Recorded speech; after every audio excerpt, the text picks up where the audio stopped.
What's going on? This is Ryan with Automatic Comics, and up next we are going to go over the top 10 surprising sales I saw last week.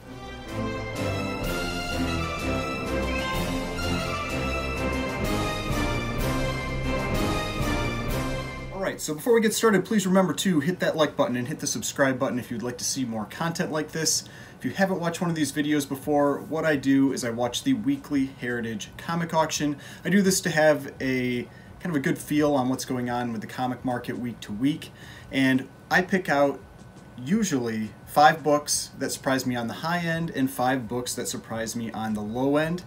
So basically books that maybe are getting new highs, books that are trending up, and then books that are going down, or maybe somebody just got a great deal. But this week there were so many key issues that were for sale that I couldn't just pick 10 on the high, or 5 on the high side and 5 on the low side. I picked 10 of each. So I'm going to do 2 separate videos. This first one is going to be the high side surprises, and then I will have a second video that is the low sale surprises. So this one is the top 10 surprising sales that I saw this week on the high side. So with that, let's get into these sales. All right, so number 10.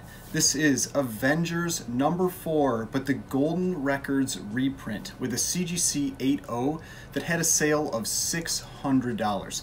Now, this is an early reprint of the Silver Age first appearance of Captain America. His first appearance was in Avengers number 4, obviously, but then a few years later in 1966, they did a reprint, and so it's still Silver Age, and it looks almost identical, except it doesn't have the price on the cover. So that's one thing you can quickly do to identify if you've got the reprint or the original, is that the original will have that 12-cent price on the cover, the reprint does not.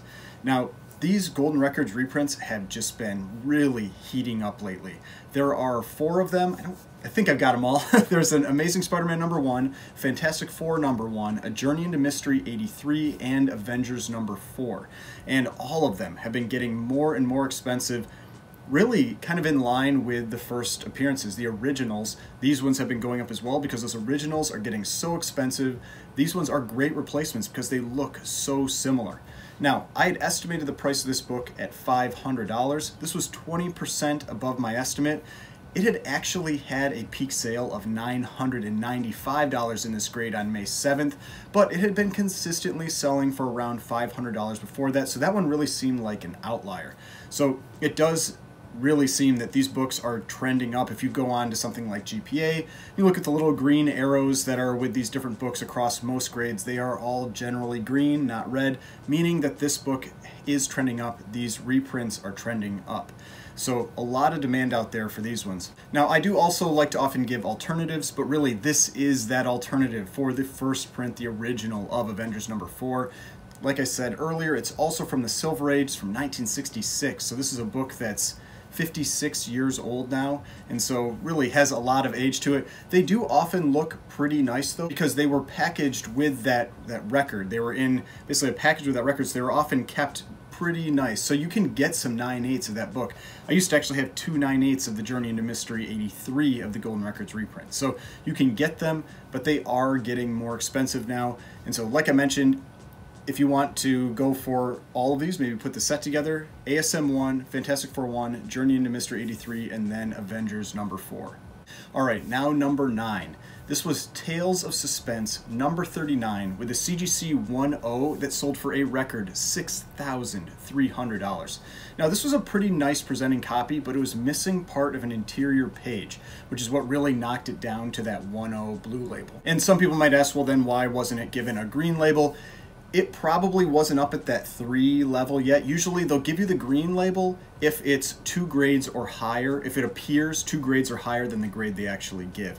This one had still a relatively rough spine, and so maybe it would have knocked it down to around a 3 or a 2.5. So they didn't give it that green label, but got that 1.0 blue label, but a nice presenting copy. And that's why it's one of those things, it is important to really look at the book itself, because there can be nice presenting 1.0s and there can be horrible presenting 1.0s, and a lot of times the prices end up being very similar, but in reality you should really see some differentiation, because how that book looks, how that book presents is a big part of the value of that book. Now, if you're not aware, this is the first appearance of Iron Man. My buddy Newbie has been looking for one of these copies for a while now. I don't know when he's going to ultimately pick his up, but he has been searching for one. So if you see one, a nice presenting lower grade copy, reach out to him, let him know. Now, this is one of the premier Silver Age Marvel keys, and it has generally been slowly trending up in most grades. You would have maybe thought it would have taken a big hit after they killed off Iron Man, but I think luckily for him, we had the comic boom after that, and so that drove up prices in general and prevented that book from really falling down much. Now, I had estimated the price of this 1.0 at $5,000. This was 26% above that estimate.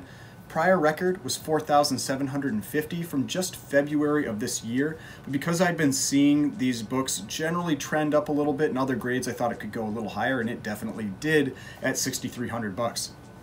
Now, the major Silver Age keys are going to be pretty safe buys regardless.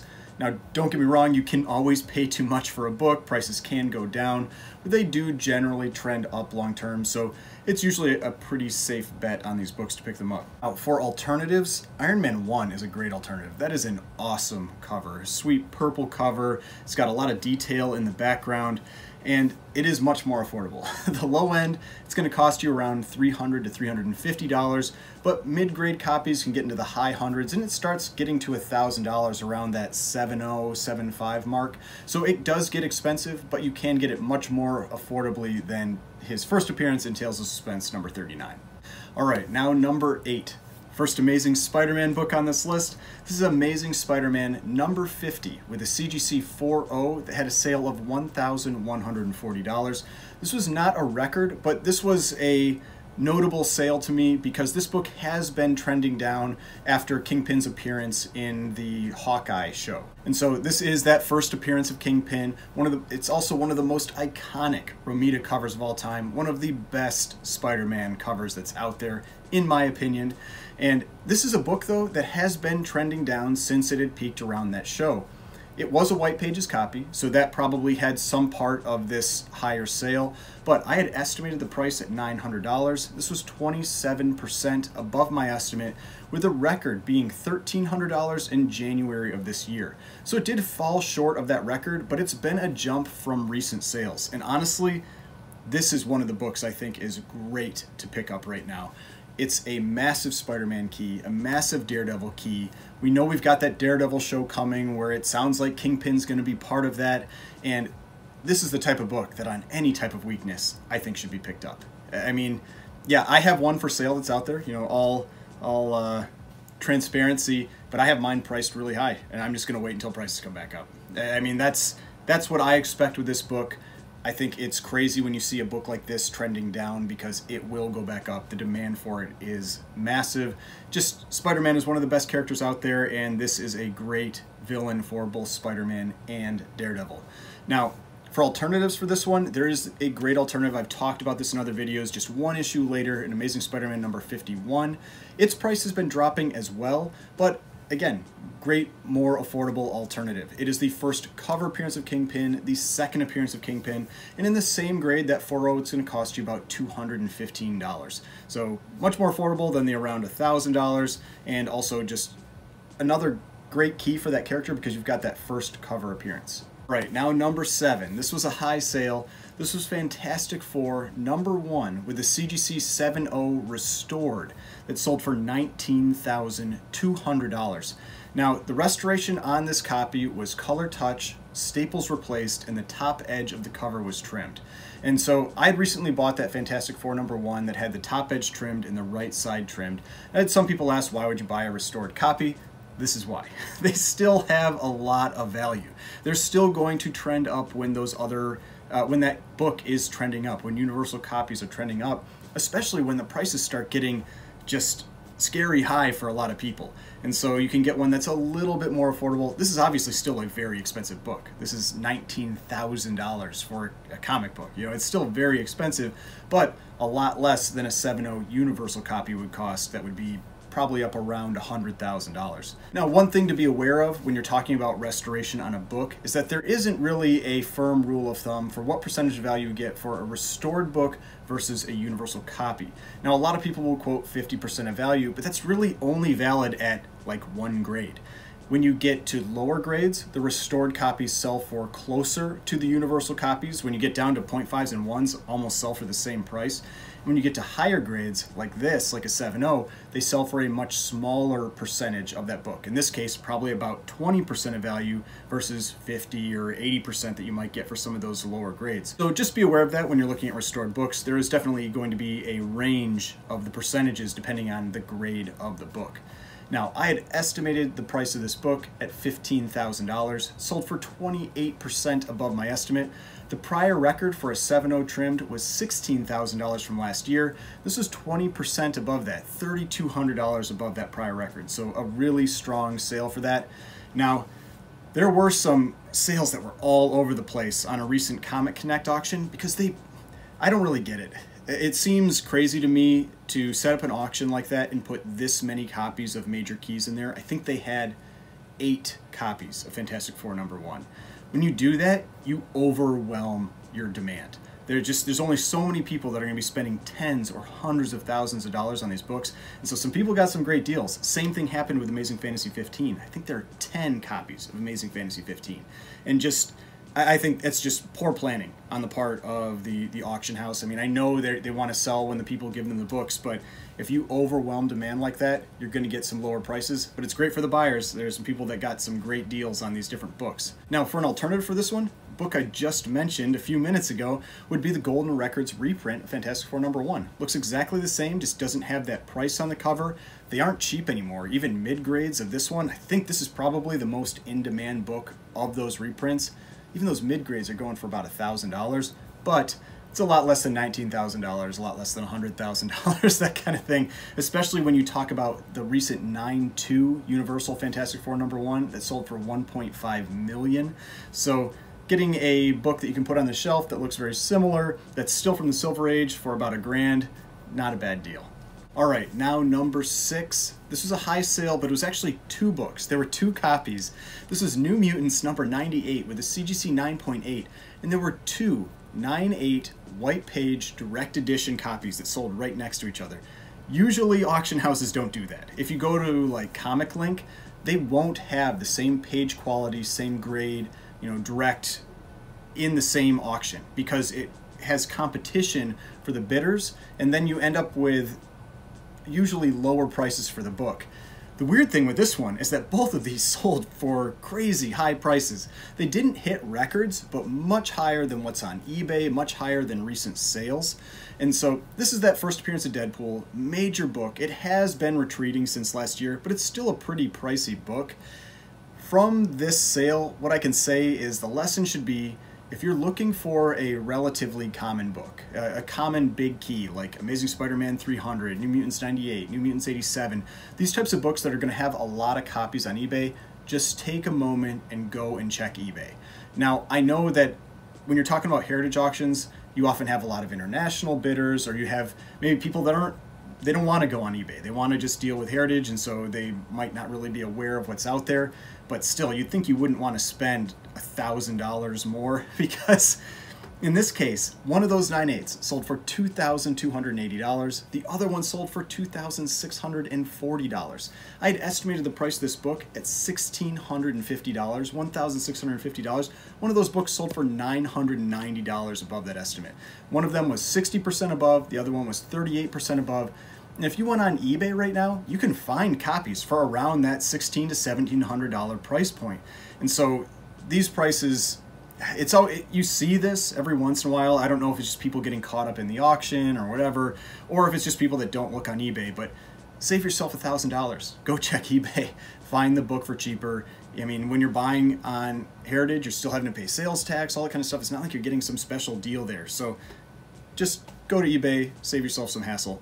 Now, like I said, neither of these were a record. The record was $3,000 from last year, but that $2,640 was close, which, like I said, just crazy considering what's on eBay right now. Now, the other thing I thought was a little funny with this one is that the first book that sold for the lower price. The first book went for the $2,280. The second book, it's like then people got panicked. They weren't going to be able to get one or something. They paid even more for it. They paid the $2,640. Go to eBay. You could have gotten it for about $1,600, $1,700. Now, alternatives, I would just go for a lower grade copy of this book. It's such a modern, common book that you can find them all the time. There's no need to overpay for this book. There's no need to rush out and try to get it from somewhere specific. You can find this book. They sell all day, every day. I would just get this one, just move to a lower grade. It can be more affordable. It's still not cheap in the low grades, but a few $100s, maybe $400 to $500 instead of a couple thousand where it's at right now. All right, now number 5. I thought this was a pretty cool book to see because you don't see this book sell all that often. This was the Jetsons #1 with a CGC 5.0 that sold for a record $900. I think this is just such a cool gold key cover, the green background with the Jetsons on there. I watched the Jetsons a lot when I was a kid, so I just think it's a pretty cool cover to see. Now, like I said, this is not a book that comes up for sale very often, and it is getting more attention. It is getting more expensive. I had estimated the price of this book, this 5.5, at $600. This was 50% above my estimate. Prior record from 2020, $153. So 2 years, that is a massive jump. $747 or 490% in 2 years for this book. So those gold key issue #1s are really being sought after recently. You've got Scooby-Doo #1, that's a big one from there. It's a really expensive book. Star Trek #1 is getting really expensive. So those are books that are getting a lot more popular, a lot more demand for them, and there just aren't as many out there as you get with the Marvel and DC books. Now, there isn't really an alternative for this one. It's a tough book to find. There are only 74 on the census. So if you really want a copy of this, just got to be patient, try to check a lot of different sources. And this is one of those that I think you could end up getting lucky, finding a copy in like an antique shop or something, getting it for a few bucks, and just be aware if you see this book, it has a lot of value to it, even in mid-grades like this. I mean, this was a 5.5 selling for $900. All right, now number 4. This was a sale I was pretty excited to see because I have a copy of this book. This was Punch Comics #11 with a CGC 3.5 that sold for a record $1,560. I talk about Punch Comics quite a bit because I just seem to be purchasing a lot of those books recently, just kind of like finding them in different sales. And so this is my copy of that one. So mine's a CBCS 4.5, but really, really nice presenting copy of this one. And see there? But this is it's not quite as good of a skull cover as Punch Comics 12, but you've got the skull cover, you've got the black background, so it's still a pretty cool cover. And I've talked about this, with all the attention that has been going to Punch Comics #12, it's now bleeding into those other issues. It's giving that run a lot of attention, and so the other issues in that run are also going up. And so people are realizing there's a lot of cool covers in that run, and they're just some awesome pre-code horror, crime type covers that people are going after now and are just fun to pick up, especially when you can find them when they're so rare. Now, I had estimated the price of this book at $1,000. This was 56% above that estimate. The copy hadn't sold in this grade previously, so it was obviously a record, but I felt this was a significant sale regardless. Now, for alternatives, talked about this quite a bit. It's difficult to find alternatives for a specific pre-code horror type of book. But like I mentioned, Punch Comics has a lot of great covers in it. So what I would do is I would say just get that, I've got these again, I always talk about these, get the Gerber photojournals, and let's see, I'll go to Punch Comics in here. And you can see they've got these pages where it's just every issue, basically a picture of every issue. And you can see Punch Comics, it starts with issues 1 and 2. So it's got issues 1 and 2 over here, then it jumps to 9, 10, all the way up to, I believe it's 23. I think that's on the next page, 23 is on the next page. But that's the other thing that's kind of funny with Punch Comics, is you've got, these first 2 that are, I don't know, not really horror related, kind of like maybe sci-fi type covers. Then it starts moving into the horror with 9. And then you've got a couple like random cartoony ones, like issue 17. It's just like issue 16 and 17 are these cartoony covers. Right in between, where you've got, like 19 down here, where it's these giant hands like killing people all over the place, and you've got, this this stuff in here. So I don't know how the editor decided on the covers for Punch Comics. It's a really weird run where some of those covers are really not all that desirable. Like those ones aren't all that desirable, but then you got the other ones, like the horror type covers that are really desirable. And so, get something like that Gerber photojournal. Take a look at that, figure out which covers you think are cool, and just make note of it. And whenever you see an auction come up, look for go down to the P's, see if they have any of those issues, and then just watch for that auction, because they don't come up for sale very often. So you have to be pretty vigilant to add these types of books to your collection. All right, now number 3. This was Ghost Rider #1, but this was the 1950 edition of Ghost Rider #1 with a CGC 6.0 that sold for a record $1,800. Now, I've been talking about these different Ghost Rider runs recently because I picked up 2 copies of Ghost Rider #1 from 1967. I've never had a copy from the 1950 run, but I've noticed that I've seen these jumps in prices in the 1967 runs. We're also seeing them just like this here, these jumps in the 1950 run. And then you've got the 1973 run, which has still been trending up. It's been one of the stronger books recently, when other books have often been turning down a little bit, getting a little bit lower prices. Ghost Rider #1 has stayed pretty strong from the 1973 version. And I'll be honest, this 6.0, this felt like one of the biggest gift 6.0s I've ever seen. I usually don't take a close look at every book, but these I do. I take a little closer look at the pictures when I'm putting these together, and wow. Like, this isn't meant to be something where I'm, like asking for comments to bash CGC and all that kind of stuff. I've seen overgraded and undergraded books from CGC, from CBCS, whatever, but in this case, this one, I feel like this is probably like a 4.45. It got a 6.0, and it set the record. And that's one of the things I talk about, where a lot of times people are just buying the grade. They aren't looking at the book and buying the book. They're buying the grade. And so I'll kind of zoom in on some things on this one, because this one has a really bad reader crease all the way along the spine. It's pretty rough in there. It's not like it's a clean straight line. You've got rusty staples. You've got a large crease along the center of the book that passes into the back of the book. You've got soft corners with creasing on the corners, a big spine roll, some little missing pieces. I mean, I wish I would get, some of my books would have gotten a 6.0 with that, because yeah, that is not a 6.0 book. The only reason I really wanted to point that out was that this is what I'm talking about, where a lot of people just buy the grade. They aren't buying the book. And so maybe take a little time, check the book, and see, it's not like you can return it or complain about it or anything. I mean, the grade is the grade that it's been assigned, but I would never crack that book out. Whoever bought that book, I would not crack that book out. I would never get that book reslabbed, because I could easily see that one getting reassessed if it was going to get reslabbed. Now, this book, I had estimated the price at $1,150. This was 57% above that estimate. $1,170 was the record from just March of this year, and a 7.0 sold last month for $1,480. So this was a huge sale for this book. Likely a big part of that was it was a White Pages copy. But again, man, I didn't see that as a 6.0 book. So, but it is what it is. But this is something to just really be aware of. I've been seeing these prices really moving on these older Ghost Rider #1s, the 1950 book and the 1967 book. So just a trend to keep an eye on.